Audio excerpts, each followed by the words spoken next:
Quando posso te ouvir aqui, sinfonia de amor, a voz que me faz prosseguir,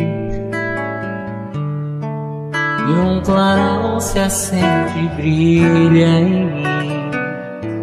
Eu sei onde estou, me mostras um modo mais certo de agir.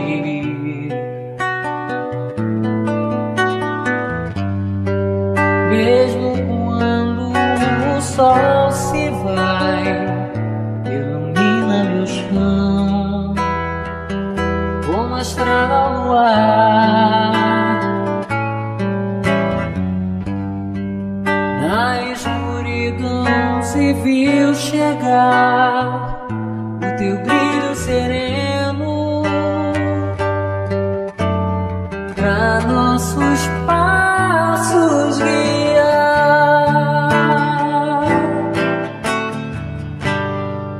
És no mundo a doutrina, a luz que alivia a dor, que a Deus nos conduz.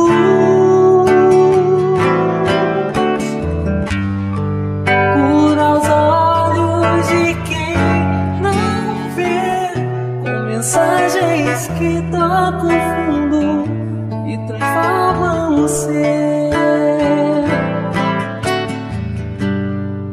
És no mundo a doutrina, a luz que alivia a dor, que a Deus nos conduz.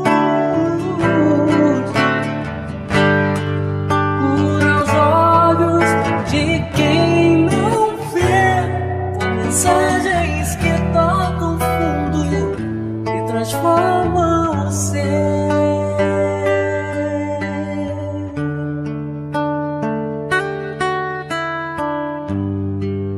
Hoje vejo quem sou, porque tua luz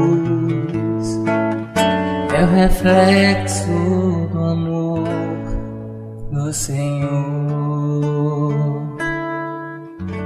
Espiritismo consolador.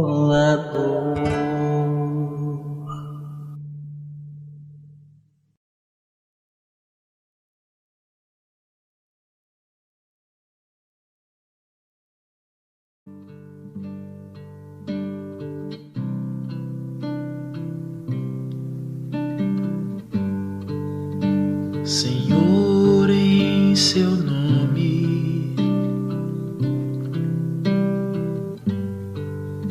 Senhor, em seu nome, eu falava às pessoas, jogava sementes, plantava e colhia paz. Mas sentia falta de algo mais. Eu fazia quase tudo, e hoje tudo é quase nada, frente à obra e seu Criador. Sinto não sabermos dar valor faltava-me mudar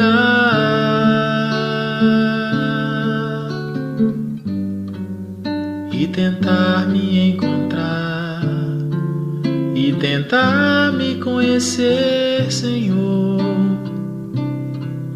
ser mais um em seu rebanho a caminhar.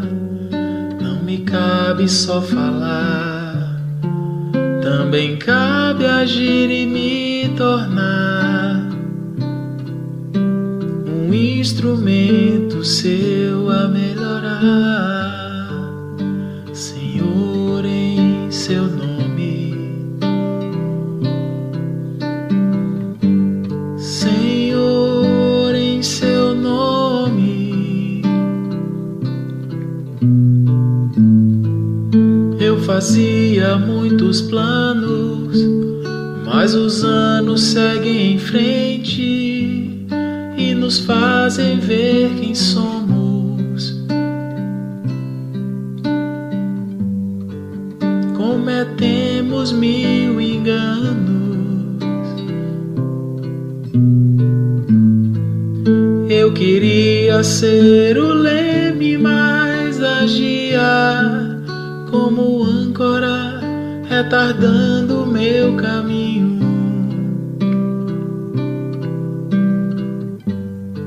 Sou o meu próprio espinho. Faltava-me mudar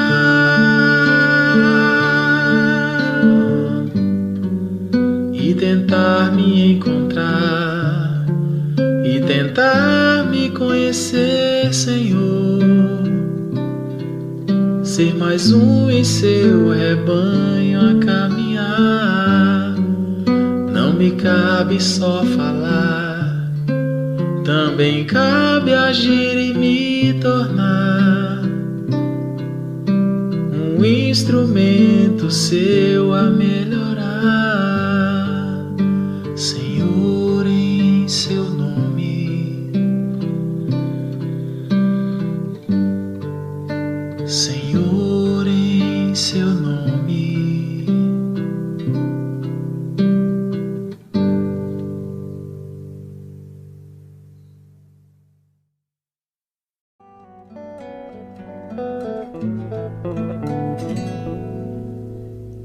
Então ele veio e disse: já é hora de seguir. E indicou o caminho tortuoso,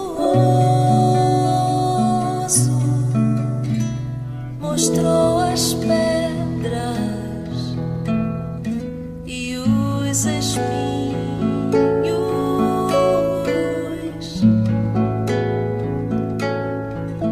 E quando viu que o medo assolava os nossos corações, nos fez olhar ao sol atrás dos montes. Só disse: confie e vão.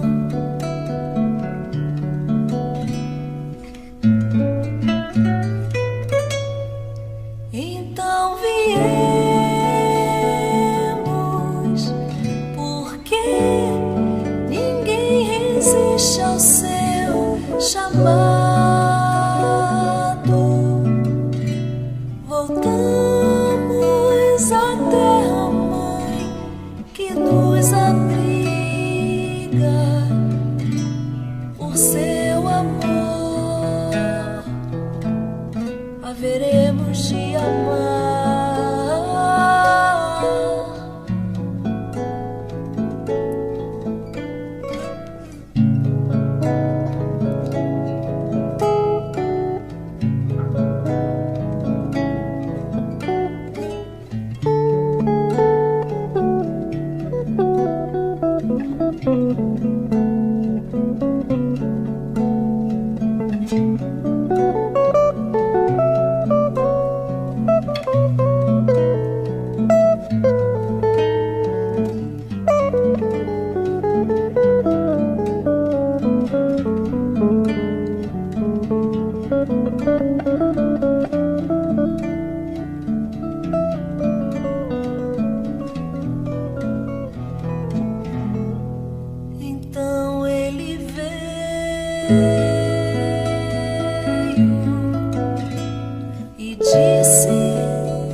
mostrou as pedras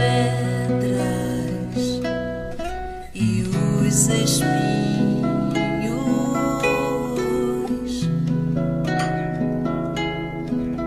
E quando viu que o medo assolava os nossos corações, nos fez olhar o sol atrás dos montes. Só disse: confie e vão.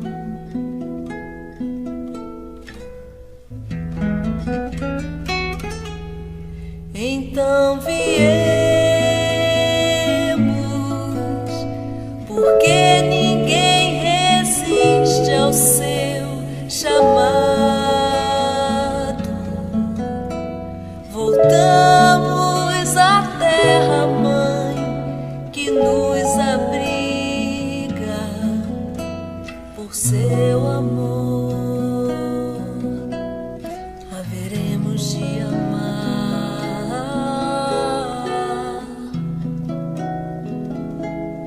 E ao final da luta, Ele haverá de estar nos esperando e erguerá a voz ao Pai num hino. E então dirá: eis os teus filhos, enfim, em paz.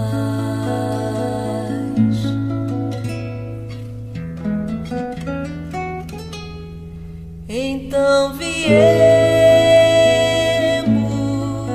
porque ninguém resiste ao seu chamado.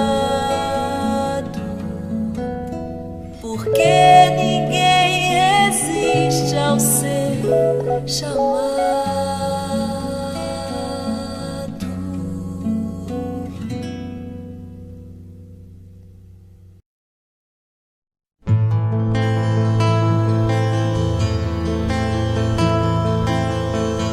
Bem-aventurados os pobres de espírito, porque deles é o reino dos céus. Bem-aventurados os que choram, porque eles serão consolados. Bem-aventurados os mansos, porque eles herdarão a terra.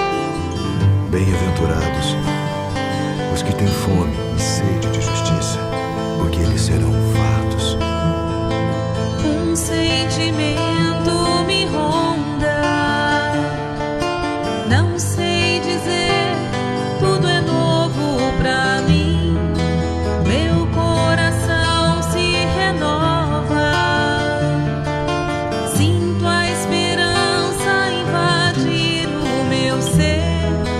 Quero ser manso, ser limpo, ser justo e pobre de espírito ser. Tua palavra me sonda, me conta do reino que espera por mim. Eu te ofereço meu pranto, as dores da alma que quer renascer. Eu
Do livro Caminho, Verdade e Vida, pelo Espírito de Emmanuel, por Francisco Cândido Xavier, capítulo 83, Aflições. Mas alegrai-vos no fato de serdes participantes das aflições do Cristo. Pedro, capítulo 4, versículo 13. É inegável que em vosso aprendizado terrestre atravessareis dias de inverno ríspido, em que será indispensável recorrer às provisões armazenadas no íntimo, nas colheitas dos dias de equilíbrio e abundância. Contemplareis o mundo na desilusão de amigos muito amados, como templo em ruínas, sob os embates de tormenta cruel. As esperanças feneceram distantes, os sonhos permanecem pisados pelos ingratos. Os afeiçoados desapareceram, uns pela indiferença, outros porque preferiram a integração no quadro dos interesses fugitivos do plano material. Quando surgir um dia, assim em vossos horizontes, compelindo-vos a inquietação e a amargura, certo, não vos será proibido chorar. Entretanto, é necessário não esquecerdes a divina companhia do Senhor Jesus. Supondes, acaso, que o Mestre dos Mestres habita uma esfera inacessível ao pensamento dos homens? Julgais, porventura, não recebas o Salvador ingratidões e apodos por parte das criaturas humanas diariamente? Antes de conhecermos o alheio mal que nos aflige, ele conhecia o nosso e sofria pelos nossos erros. Não ouvides, portanto, que nas aflições é imprescindível tomar-lhe a sublime companhia e prosseguir avante com a sua serenidade e o seu bom ânimo.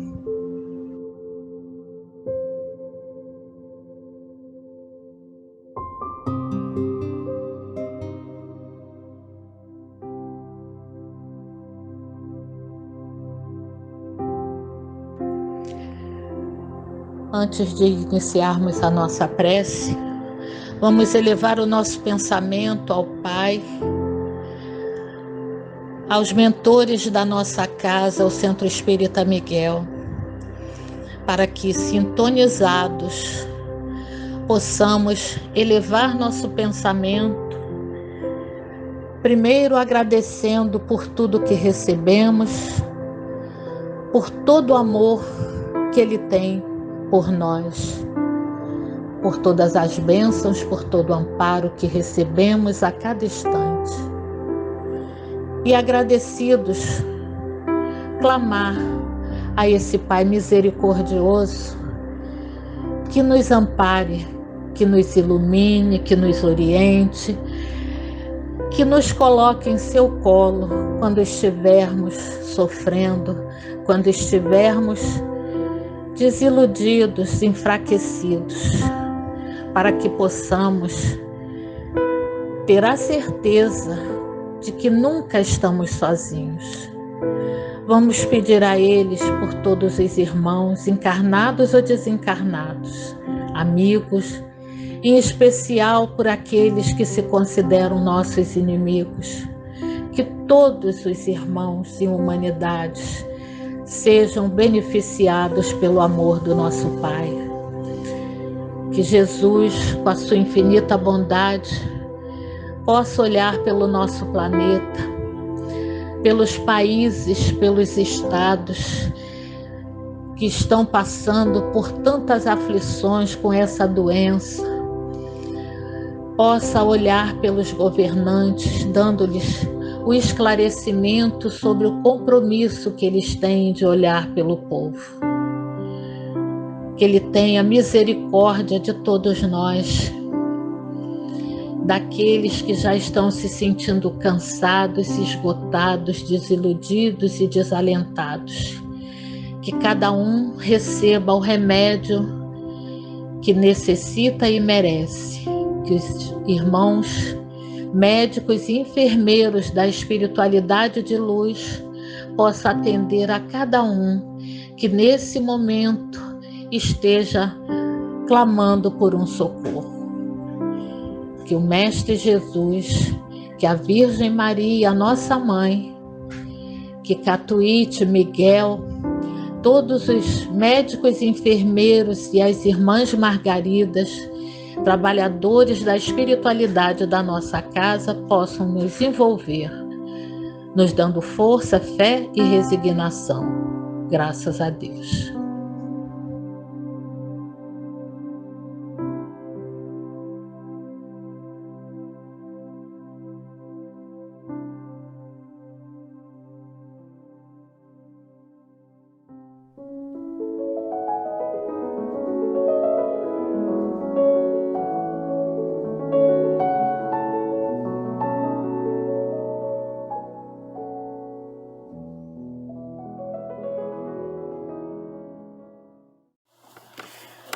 Bem, o item 21 começa com uma frase: vejamos agora as consequências da doutrina anti-reencarnacionista, ou seja, aquelas doutrinas religiosas cristãs que não admitem a reencarnação, né?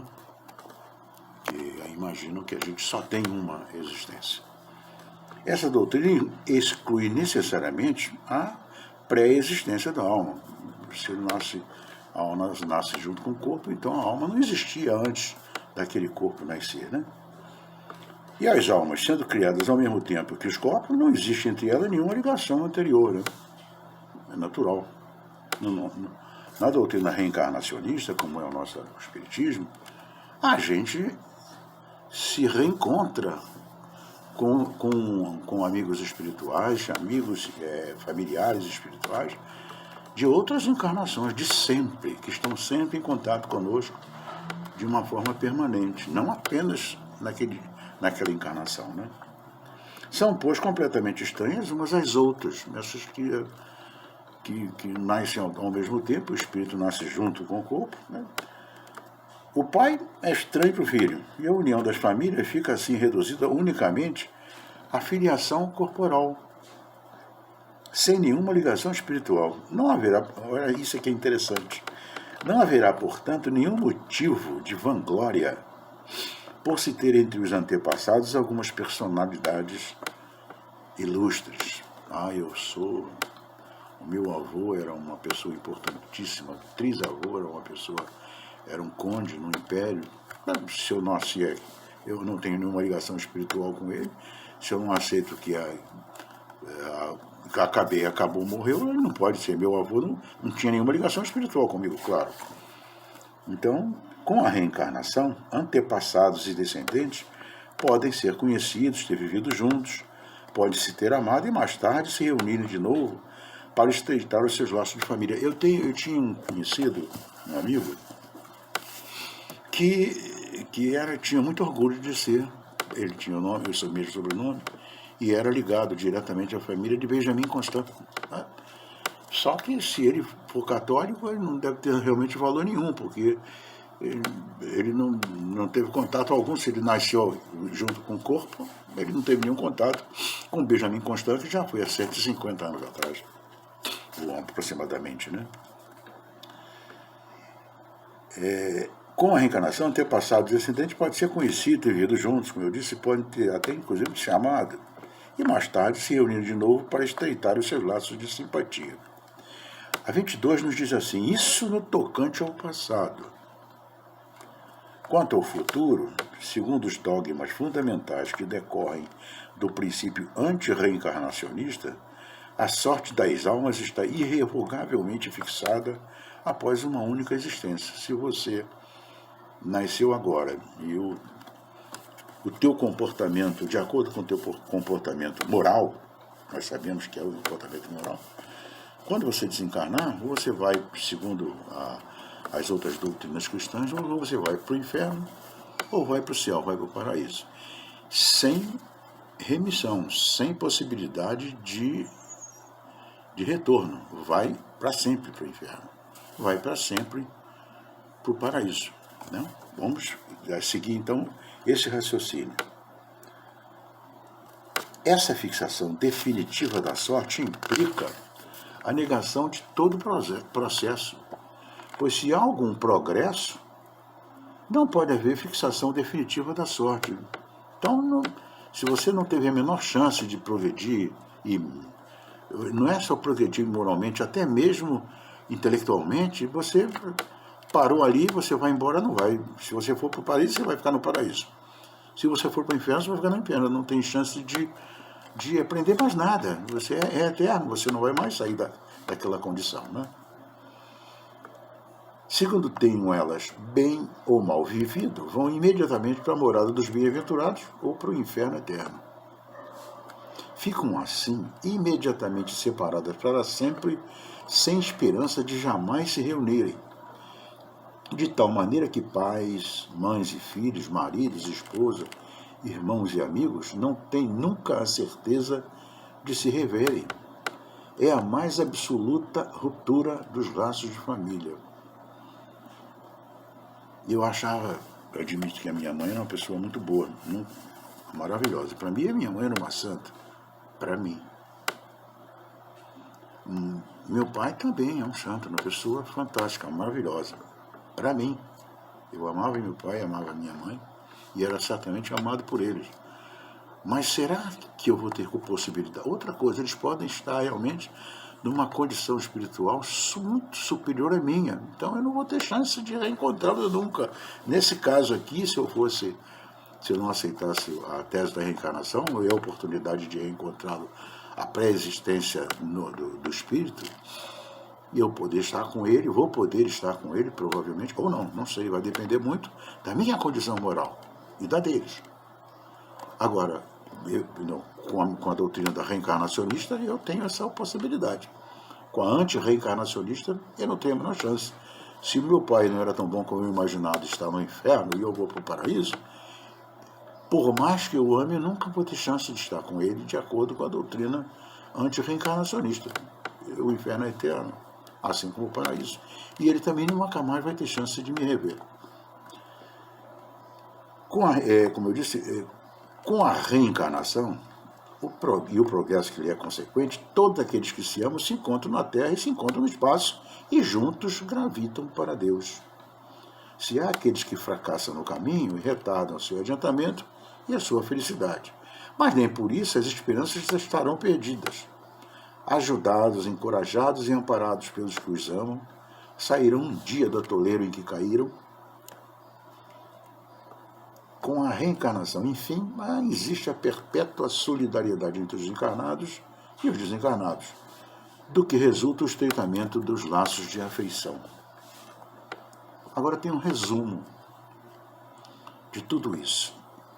É o item 23. Ele diz assim, em resumo, 4 alternativas se apresentam ao homem para o seu futuro de além-túmulo.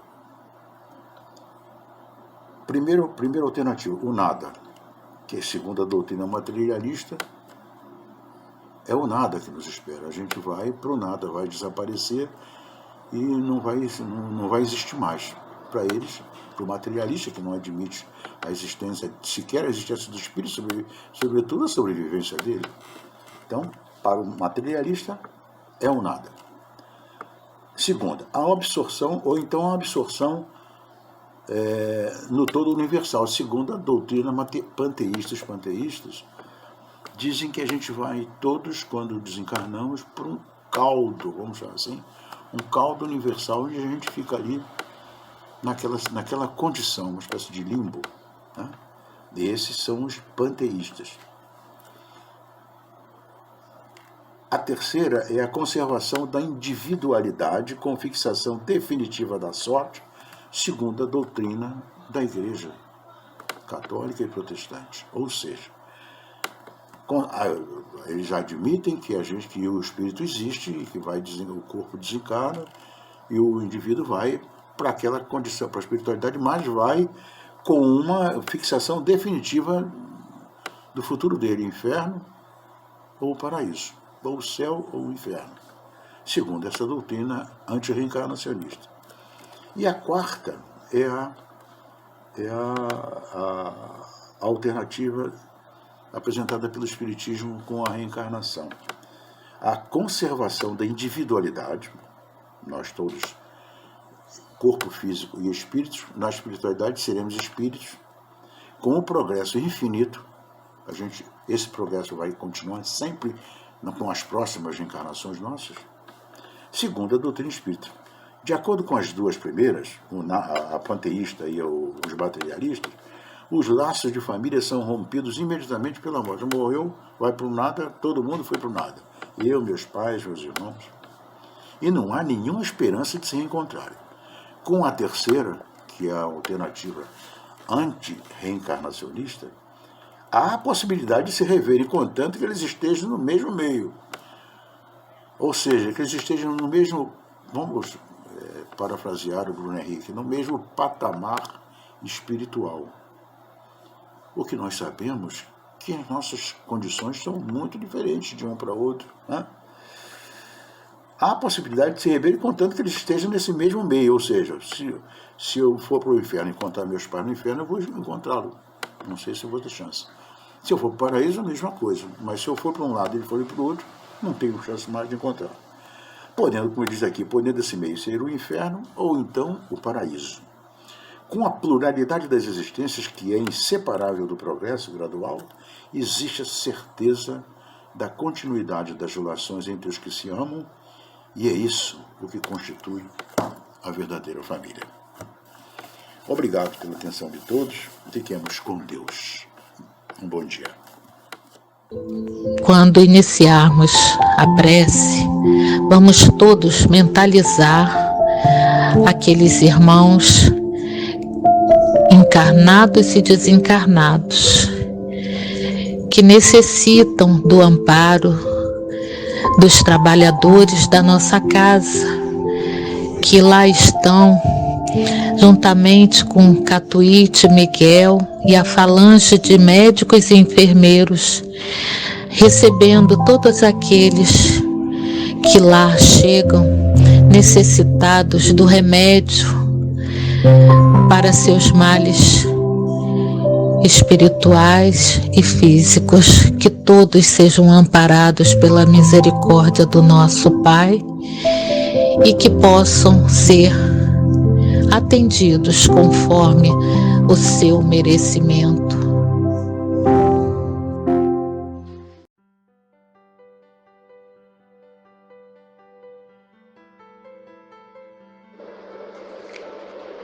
Obrigado, Senhor, pela graça que nos concede, a nós encarnados, cada um em seus lares, porém junto em vibrações de amor, paz e luz, com os nossos irmãos trabalhadores do Centro Espírita Miguel, estudando o Evangelho que Jesus nos trouxe.